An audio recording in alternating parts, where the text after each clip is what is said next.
வணக்கம்.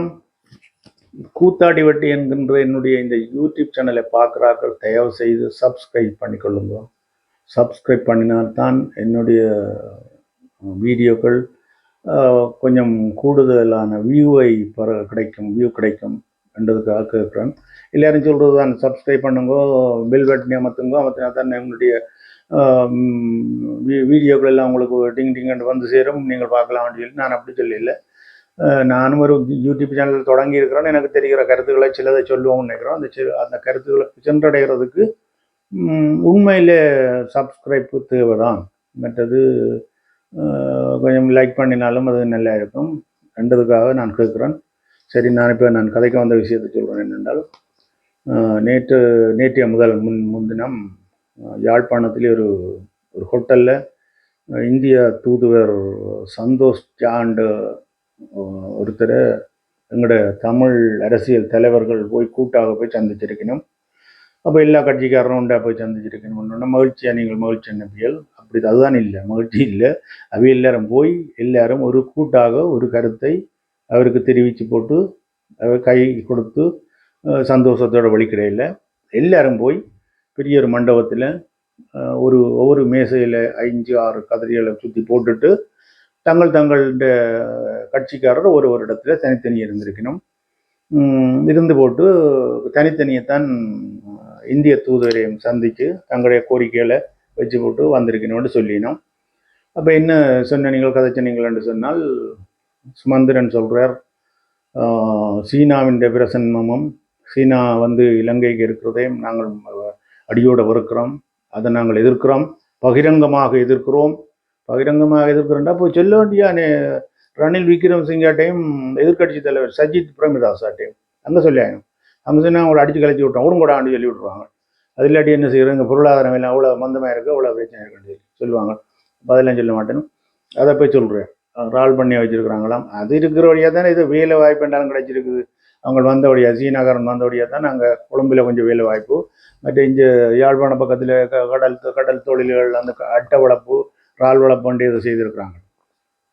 அப்போ அதையும் கெடுக்கிறதுக்கு இவர் சொல்கிறார். அதோட அவர் விக்னேஸ்வரன் என்றவர், அவர் என்ன சொல்கிறார் தன்னுடைய இதுக்கு, அவர் கணக்கில் இல்லை, அவர் சொல்கிறார் என்ன சொல்கிறார் அவரும் சொல்லியிருக்கிறார். மற்றது கஜேந்திரகுமார் பொன்னம்பலம் அவரும் சொல்கிறார், பூகோள அரசியலை நாங்கள் இந்தியாவுடன் கதைச்சுத்தான் இதில் என்ன பூகோளம் ஜனங்களுக்கு வழங்காது, பூகோளமாக என்ன செய்ய போகிறாருன்னு சொல்லி, பூகோள ரீதியாக என்ன செய்கிறது பூகோளம். இலங்கை ஒரு தீவு, இது ஒரு இறமை உள்ள நாடு. இந்த நாட்டில் உள்ள மக்களுக்கு பிரச்சனை இருக்குது, தமிழருக்கு கணக்கு பிரச்சனை இருக்குது. தமிழ் பிரச்சனையை தீர்த்து விடுங்கோ. பொருளாதார ரீதியாக அந்த நாடு விளம்பரம்.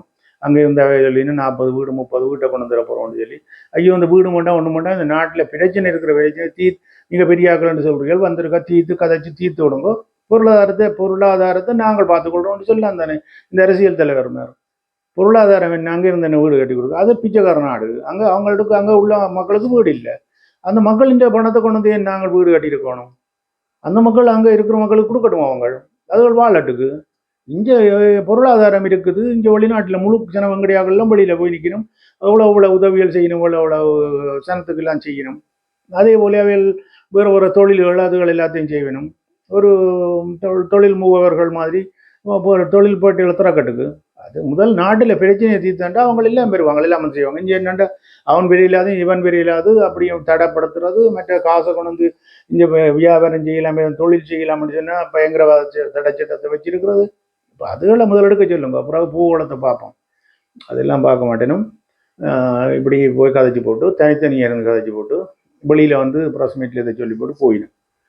அப்போ இது எந்த அளவுக்கு மக்கள் எடுப்பாடு, இதெல்லாம் ஒன்றும் நடக்கிற இல்லை. அமெரிக்காவுக்கு விரும்பும் ஒரு ஆள் ஜனாதிபதியை வந்தால் நல்லமண்டு, ஐரோப்பா விரும்பும் ஒரு ஆள் வந்தால் நல்லமண்டு சொல்லி, இது சீனா விரும்பும் ஒரு இது பேர் வந்தால் நல்லா இருக்கும், இந்த தங்களுக்கு நல்ல தங்களுக்கு வசதி என்று நினைக்கும்.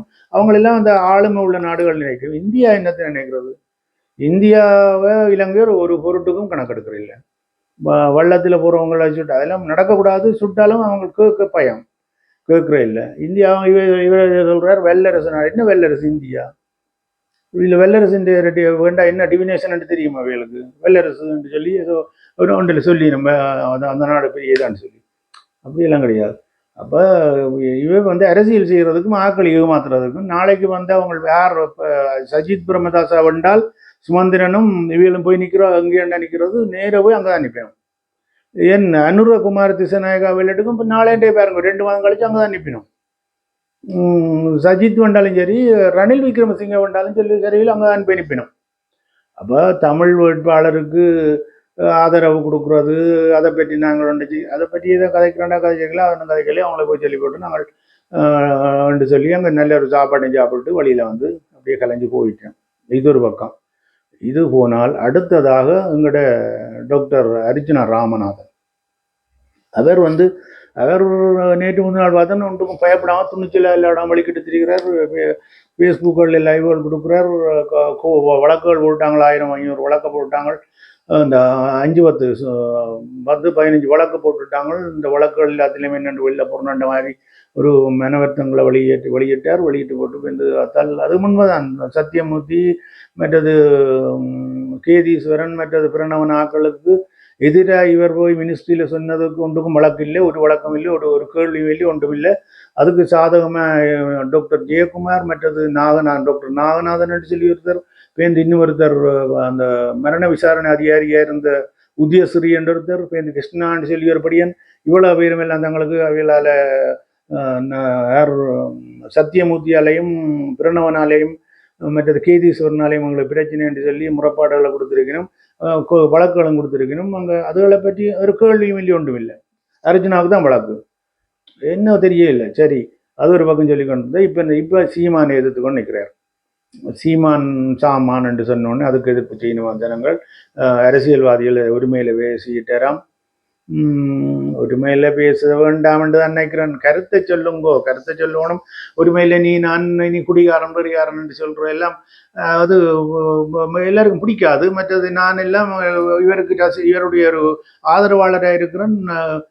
ஸ்ரீதரனை தனியாக இவர் சொல்கிறார் தண்ணிச்சாமி குடிகாரன்னு சொல்லி. அப்படி சொல்லி எனக்கு அது பிடிக்கல. பிடிச்சாருன்னா அது அவன்கிட்ட தனிப்பட்ட பிரச்சனை. அவர் எப்போ இதாக இருக்கிற நேரம் ஃப்ரீயாக இருக்கிற நேரம் சில விளையாவர் தண்ணி அடிக்கக்கூடும். ஒரு கியர் குடிக்க மேலே இருந்தாலும் குடிக்கக்கூடாது. வெளியில் வந்து நின்று தண்ணி அடிச்சு போட்டு பெரியாடினா தான் கேள்விக்குட்படுத்தணும். ரொம்ப சாதாரணமாக வீட்டுக்காக தனிப்பட்ட பிரச்சனை அது. அதுக்கு கேட்கலாமா, நீ வீட்டில் என்ன செய்த நீ இது செய்தியா, அப்படியெல்லாம் கேட்கலாது. அப்போ அதை சொல்லியிருக்கிறார. மற்ற சீமான சாமானண்டு பேசினவரன்னு சொல்லி சொன்னால் சாமானண்டோடனே இவங்க சொல்கிறாங்க சாமானண்டா தூசணம்.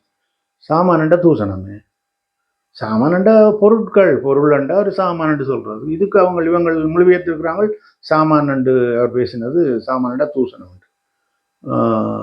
மற்றது பிஜேபியின் பேச்சாளர் இருந்த இந்திமா வீரக்கோனண்ட அவோட கதைச்சதுக்கும் ஒரு 2 கிழமைக்கு முதல் அதுக்கு சொல்லினவன் என்னன்னு சொன்னால் டீல் பேசினவர் என்று சொன்னோன்னா டீல் என்றால் ஒரு விஷயத்தை பற்றி ஒரு ஒரு ஒற்றுமைக்கு வர்றது ஒன்றோட ஒரு முடிவுக்கு வர்றது தான் டீல். இதுக்கு நீ என்ன ஒத்து வர்றியோ ரெண்டுதான் டீல். அதை டீல் என்றால் காசுன்னு சொல்லி மொழிபெயர்த்தவங்க. இப்படி தான் எங்களுடைய ஆக்கள் இருக்கணும். அப்போ அது ஒரு பக்கம் இருந்தால் இவர் வந்து இப்போ எல்லாம் ஃபேஸ்புக்குகளை முடக்கிட்டாங்களாம். போலீஸ்காரன் பிடிச்சிட்டா நம்ம உடம்புல வச்சு அது முஸ்லீம் போலீஸ் என்றபடியா தான் தண்ணி அப்படி பிடிச்சவன் இப்படி எல்லாம் சொல்கிறது எல்லாம் நல்லது இல்லை. முஸ்லீம் முழு பேரையும் எதிர்ப்பு சம்பாதிக்கிறதுக்கு தான் இவர் இப்படி கதைக்கிறார். அது யார் சொல்லி கொடுத்து செய்கிறாரோ என்னென்னு தெரியல. ஒரு உணர்ச்சி வசப்பட்டுபடி யார் எங்களோட பறந்தடிக்கிறது என்று சொல்கிறது. யார் கஜேந்திரகுமார் பொன்னம்பலம் இல்லை கஜேந்திரன் நடராஜா கஜேந்திரன் இவர் இப்படி தான் இந்த புத்த கோயில்களுக்கு எதிராக போய் காங்கிரஸ் துறை தையிட்டியோ மயிலிட்டி பக்கம் எல்லாம் போய் என்ன வேண்டால் ஒரு புத்த கோயில் அவங்களுடைய புத்தத்தை வச்சுட்டாங்கன்னு அது கனகாலமாக கிடந்தால் அழிஞ்சு வச்சாண்டு வச்சுட்டாங்கன்னு உடனே போய் அதில் குறுக்கு படுத்து கிடக்க போலீஸ்காரன் சாமன் தூக்கின்ற ஒளியில் எறிஞ்சு விட்டோன்னா திருப்பி என்ன வேண்டாம் இப்போ இந்த வச்சா போய் நிற்பார் தூக்கி எறிவாங்க. இப்போ இவர் போய் கிடக்க போய் தான் அவங்க இன்னும் 2-3 சிலையை அங்கே நேரில் கொண்டு வச்சிருக்கிற சிலையை கொண்டு அடுத்த சந்தையில் வைக்கிறது. இல்லையாண்டா அவங்க விட்டுட்டு போயிடுவாங்க. அந்த ஒரு சிலை தையிட்டியோ அந்த மயிலட்டியில் வச்ச சிலையோட போயிருப்பாங்க. இவர் அதை புதுப்பிக்கிற மாதிரி செய்கிறது, பறந்தடிக்கிறது, ஆக்களுக்கு காட்டுறது, ஒன்றுமே செய்கிறதிலே ஆக்களுக்கு காட்டுறது செய்கிறார். அது மாதிரி பறந்தடிக்கிற வேலையில விட்டு போட்டு ஆக்கப்பூர்வமாக ஏதாவது செய்கிறதுக்கு கேட்டுன்னு வேண்டாம் செய்துன்னு கொண்டு கேட்டு பாருங்க. ஒன்றும் கதையானும் ஒன்றும் செய்யானும். அங்கே போய் பார்லிமெண்ட்டில் போய் கேண்டீனில் போய் எல்லாரும் சேர்ந்து எல்லாம் சாப்பிடுவேன் குடிப்பினோம். எல்லாம் செய்து போட்டு வரணும். ஆதரவு அளிப்பினுமங்கால வந்து சொல்லணும் நாங்கள் அவர் ஆதரவு அளித்தா தான் இல்லை அரசாங்கத்துக்கு ஆதரவு அளித்தா தான் நாங்கள் எங்களுக்கு கேட்டு பெறலாம் முடியும். என்னத்தை கேட்டு பெற்றவை ஒன்றும் கேட்டு பெற்றது கிடையாது, வாய் தான். அதே போல இவர் எங்களோட அர்ச்சனா ராமநாதன் கொஞ்சம் நாவடக்கம் செய்து சும்மா ஆக்களை தூற்றி கதைக்கிறத குறைச்சி கொண்டா நல்லது. என்னை பொறுத்தவரையில் அவருடைய ஒரு ரசிகன் மாதிரி நான் அவருடைய ஆதரவாளன். அவருக்கு நான் அவ்வளோ ஆதரவு இருந்தது. இந்த ஃபேஸ்புக்களையும் எழுதி இந்த சில யூடியூப் சேனல்லையும் சில வீடியோக்களையும் விட்டுருக்குறோம் அவருக்கு ஆதரவாக. அவர்கிட்ட சொல்கிறோம் என்னென்னா கொஞ்சம் குறைச்சி கதைங்கோ, யோசிச்சு கதைங்கோ, என்ன நடக்கிறது முன்பின் நடக்க போகிறது முன்பின் என்ன மாதிரி நடக்கும், அதில் என்ன விளைவுகள் வருமென்றதை பார்த்துக்கொண்டு அதை கதைங்கன்னு சொன்னால் அவர் கேட்கல. இப்போ அவர்கிட்ட எனக்கு 80% இருந்த ஆதரவு அப்படியே படிப்படியாக குறைஞ்சி 60, 50, 65 வந்து 55 வந்து நிற்கிது. அப்போ இனி அதை அவர் தக்க வைக்கிறதும் அவர் அதை இல்லாமல் பண்ணுறதும் அவரை பொறுத்தது. அவரை போல ஒரு ஆள் வேணும், அவரை போல ஒரு வேகமான ஆள் தேவை தான். அவர் கணக்கான வேகமாக இருக்கணும். அவரை போல ஒரு மூளைசாலி, 3 மொழியும் தெரியும், துணிச்சல். நான் தேசிய தலைவருக்கு பிறகு இப்படி ஒரு துணிச்சலான மனுஷன் நான் இவரைத்தான் பார்த்தேன். அப்போ இப்படியான ஆள் நாங்கள் வச்சிருக்கணும், ஒரு அரசியல் தலைவரை கொண்டு வரலாம். அதுகளுக்கு இல்லை, எங்களுக்கெல்லாம் நாங்கள் வெளிநாட்டுக்கு வந்துட்டு இங்கே வந்துட்டு கதைச்சி போட்டு போகலாம், வழியும் ஒன்றும் செய்யலை, அங்கே போய் செய்ய போகிறது இல்லை நாங்கள். ஆனபடியால் அவர் வேணும், அவர் நல்ல வராண்டால் அவர் ஒரு கணக்காக கதைச்சு கணக்காக போகணுமென்று கேட்டுக்கொள்கிறேன். நான் என்னுடைய இந்த வீடியோ பிடிச்சிருந்தால் இந்த கருத்து உங்களுக்கு ஒத்து வந்ததென்றால் தயவு செய்து இதுக்கான கொமெண்ட்களை கீழே எழுதுங்கோ. எனக்கு ஆதரவு தாரவை சப்ஸ்கிரைப் பண்ணி விடுங்கோ, ஷேர் பண்ணுங்கோ, லைக் பண்ணுங்கோ. அடுத்த வீடியோவில் சந்திப்போம். நன்றி, வணக்கம்.